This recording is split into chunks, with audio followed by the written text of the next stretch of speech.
So today, what I got done is I finally finished the story behind the Count's subplot and Princess Karen's subplot. Now, Princess Karen's subplot involves her trying to figure out what happened to all the vacation princesses.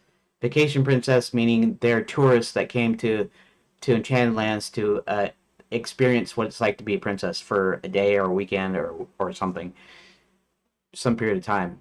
And and I need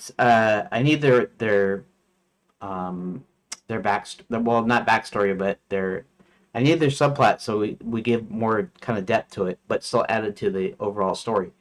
And so Princess Karen is trying to find out what happened to the rest of the princesses, mainly because she wanted to give her speech and she can't when there's nobody to give it to. And I still might add that in there, even though I didn't put that in the story. And then second, the Count, he wants to find a mate because he's kind of the last of his race, or at least around here. And so he agrees to help Princess Karen with her finding out what happened to the princesses if he promises to help if she promises to help him find a mate after they're done. And this is kind of what they do. And this is what I got written here. Um, so a little backstory here. Vacation princesses are trapped in Fairy God College in the library to run fairy tale scenarios to get them to marry some of Max's henchmen, specifically trapped in enchanted books. The Count, Princess Karen wanted to find out what happened to vacation princesses as they're not in Princess Prep anymore. They go infiltrate Fairy God College, where Karen pretends to be a would-be fairy godmother, and the Count needs to turn into a bat and hide in her handbag as the windows are locked tight. The hint that there might be something in Fairy God College could be in a flyer nailed to Princess Prep door stating that some weak apology about the school closing down. If they wish, they can sign up for a new special program in Fairy God College. John had already been in Princess Prep. Uh, he knows the princess's itinerary, which had the Grand Enchanted Lands Hotel at the top. The headmistress was trapped by an enchanted plant. Basically, Violet came in and then trapped her with the plant. And when John freed her, she mentioned that this woman cast a spell on the plant, took the hotel tickets, and a few other items she couldn't see. She then said she heard a male voice tell her that she needed to get back to Fairy God College. John managed to enter the window, but the headmistress' office around the back. Okay.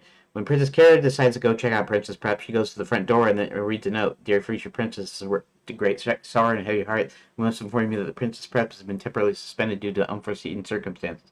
During this time, we invite you to explore Fairy God College's special program just for those who signed up for the Princess program. We apologize for any inconvenience.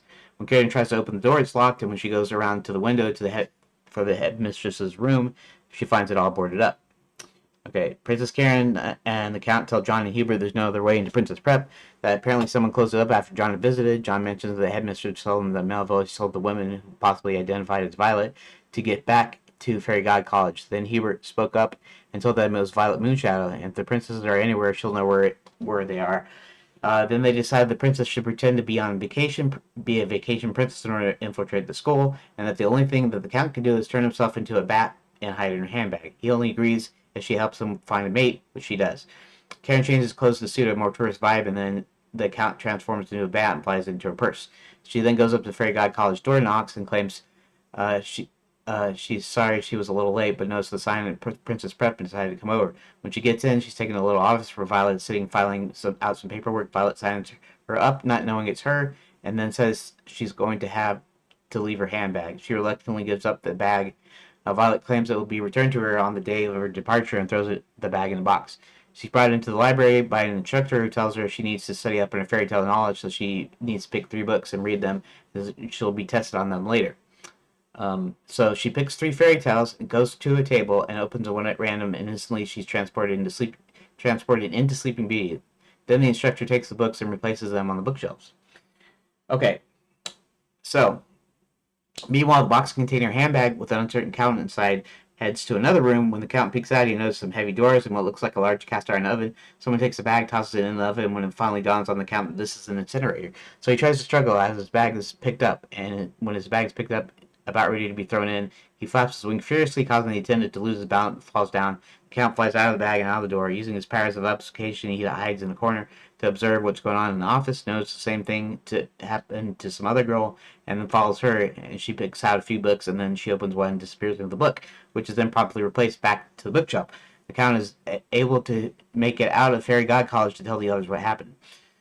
He mutters something about not disposing of Violet when he had the chance. So he decides to go back to Fairy God College, breaks down the door, opens the library, says he heard a demanding voice. A couple of attendants go toward the library to open the large doors. As he goes in, he notices several of the books are glowing. He figures that they must be the ones, but instead of putting them all in a bag, he shrinks the shelves down to a pocket size and puts it in a small bag. Then he leaving Violet to face Max. When he returns to the Count's hotel, he asks if there's a ballroom, to which the Count replies, "Of course." He sets the miniaturized bookcases in the center of the ballroom and then uses another spell to re-enlarge everything. He then takes all the enchanted books off, tells John to go through each one and finish off their endings until he finally finds not finds with a E, but finds with a D, finds Karen and helps her through her fairy tale. And then they instruct some knights under Sir William to finish off the rest of the fairy tales.